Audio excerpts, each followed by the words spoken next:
Joshua lal su tham dam ka nang Joshua lal su tham lalpa Yesu Krista chu lalle sang dam tu tak ding ipom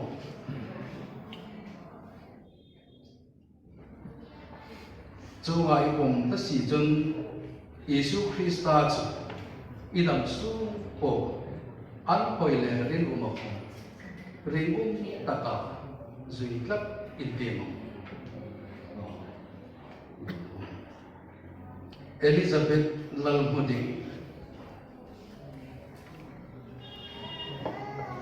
lalpa Yesu Krista chu lalle sang dam tu tak ding ipom chu ai pom chun Yesu Krista chu an poi le arin na mun hai ko idam su ko ama chu tlap intemo cross lalun thar lalpa Yesu Krista chu lalle sang dam tu tak ding ipom Jowa ipom chun idam su po lalpa Yesu Krista chu an hoi le re ko zui ta tiem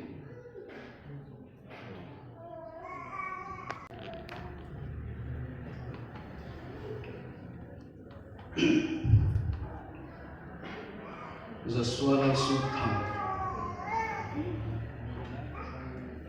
lalpa Yesu Krista chu lalle sang dam tua pomen idam su po an hoi le ren um ko zui tat dinga in dem dei pale naw pale sarau thing thing ka ba chira chu pathen chu kum khoni pathen ni sen la I chu mani sa ala barin mal som thu pe ro sen che Elizabeth lal mudi nang Elizabeth lalpa Yesu Krista chu lalle sandam tua omin idam su po an hoi le ri nong ama ta ding ha taka kum tak in tem le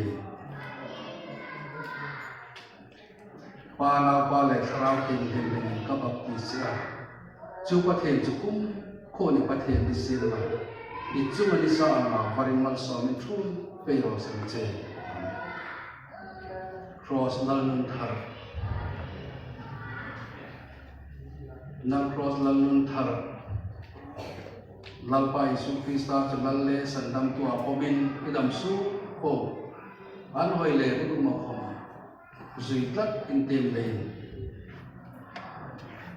pa na pa le tharau thil ni ka baptist cha chu pathen chu kum kho ni pathen ni sin la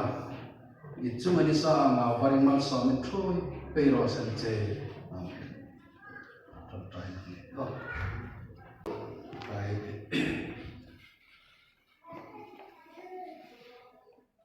lalpa kan pathen voi tu khin kan u na phai hi khovel kan khosakna kan dam lai ni hun hai nang ma hun cha hun long hai mi pe kel na khela kan hun naw hai mi pali layal nam ma ring tu kan ni na sung ting tharawin chik na zakham na kan neil khela o te nga in chik na ring taka an hoi le ri na mana khom hi khovel dam lai ni zui tat tinga in temin baptisma kan hang pek ta voi tu kin lalpa nangin yen in tim na hat po kha ilai mana ani hilal tilawa lungri thu taka paya nang ma san dam na chi tak an khrim na khela ring tak le fel taka an hoi le ri lum na mana khom hi khovel dam lai ni so se le so dam na hona an ring nun pal men na ko ma haya khom lalpa nangin anin tiang tak la lalpa su ti theina dinga I tharau thi ding thui na le be na en bol na kan ngen be kan hi voi tu tin lalpa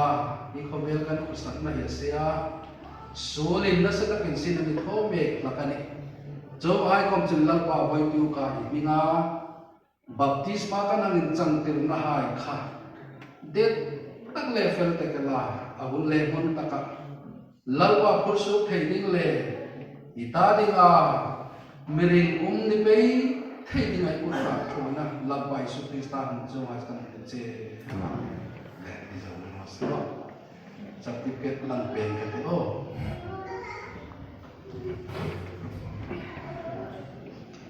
lal min le cross